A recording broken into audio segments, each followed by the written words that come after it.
So buyer's remorse has always come into play here and there in real estate transactions. However, right now in this market, we are seeing buyer's remorse come up now more than ever.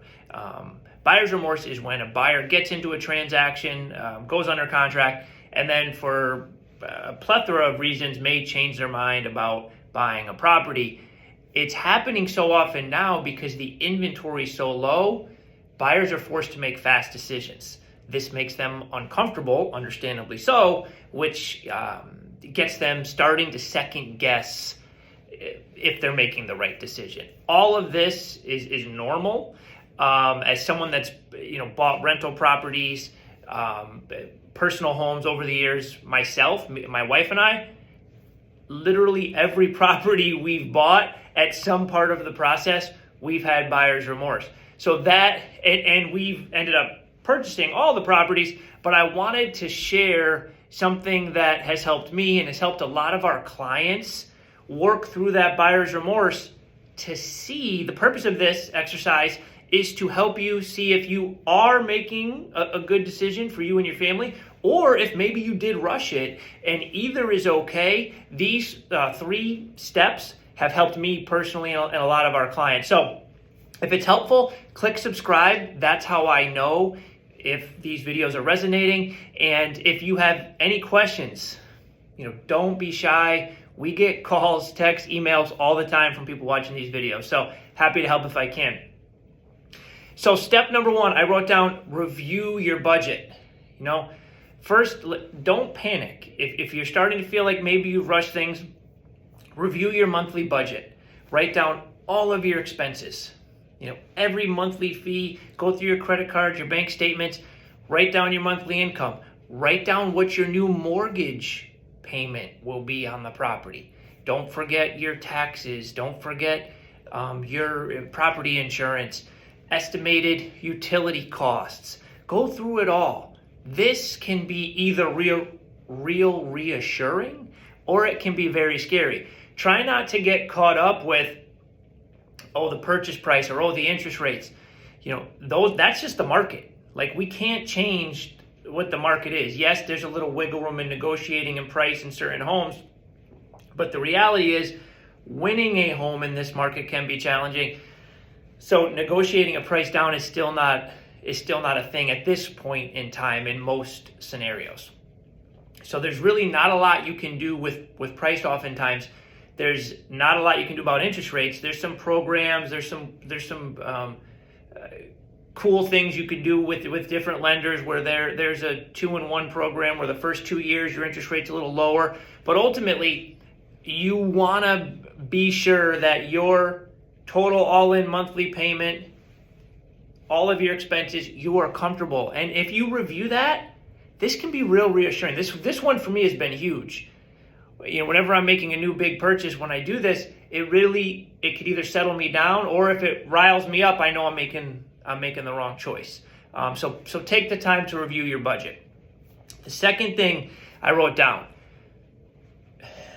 be honest with how long you plan to stay at the property. If you're going to stay at the property 2 to 3 years, and listen, life happens. Right? So obviously things can happen out of your control. Of course, that's something that can come up. But if your plan going in is to stay there 2 to 3 years, well, you're vulnerable to market conditions, right? The market may go down for a point in time and take some time to recover.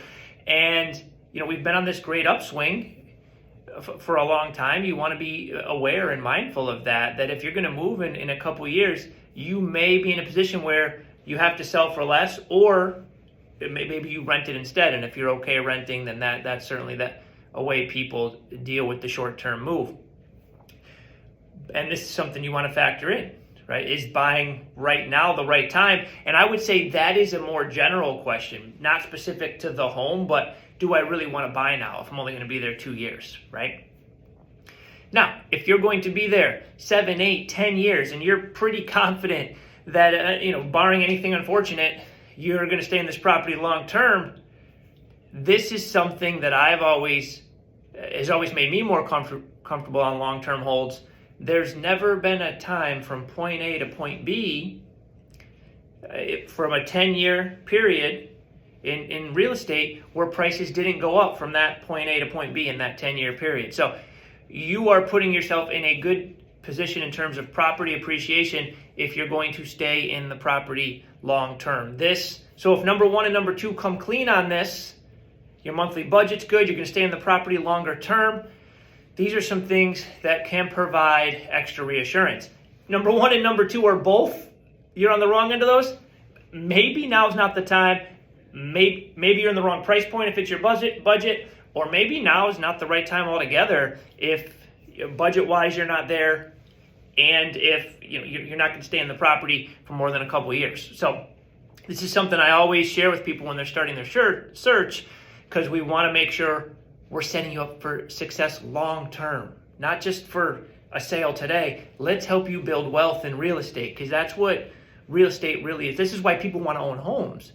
If real estate was not a wealth building mechanism, you just rent and there'd be less to worry about if we're being honest, right? So the whole purpose of this is to build wealth, and it's not today, it's we're looking longer term. So these two are really huge. The last thing I wrote down, I always say, plan for the worst, hope for the best. So, and this kind of goes back to budget. This kind of goes back to how long you're going to stay at the property.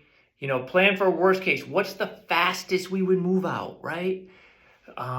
What is, if everything went wrong financially and the utility bills were on the high end and, insurance went up, 20% in a year, which it did last year for a lot of people, would we still be okay?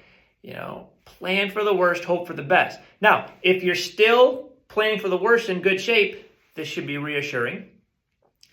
And then hope for the best. What are some things that can improve our monthly situation, our monthly income over time, right? Are we taking PMI out? If so, can we get rid of PMI, that monthly mortgage insurance? In a market that's appreciating fast, a lot of buyers have been able to get rid of their PMI sooner rather than later because the home appreciated so fast, right? What are the odds the interest rates are going to go down? No one can predict the market. It could be 5, 6, 7 years. No one knows when interest rates. At some point, most economists do predict at some point the interest rates will go down. When they do, will we have an opportunity to refinance? What will that look like, right? So don't buy a home based on the best scenarios. Don't say, well, I'm going to get rid of that PMI. Well, the interest rates are going to go down, because we don't know for sure. But if you are in a good position now, it is nice to know that there will be opportunities to actually improve your monthly expense situation because of these things. In a low interest rate market, it really is not going to get better. This is the best. But now when you buy, there's actually some reassurance that it actually could get better if you can afford it now. So these are 3 things that I think any buyer in today's market should really evaluate. Do it before you put an offer in. Do it after you put an offer in. Do it during home inspections. Keep going through it. And it will either give you reassurance, or it will either be clear that maybe you did rush it. Hope this helps. If you have any questions on any of this, I'm always happy to talk.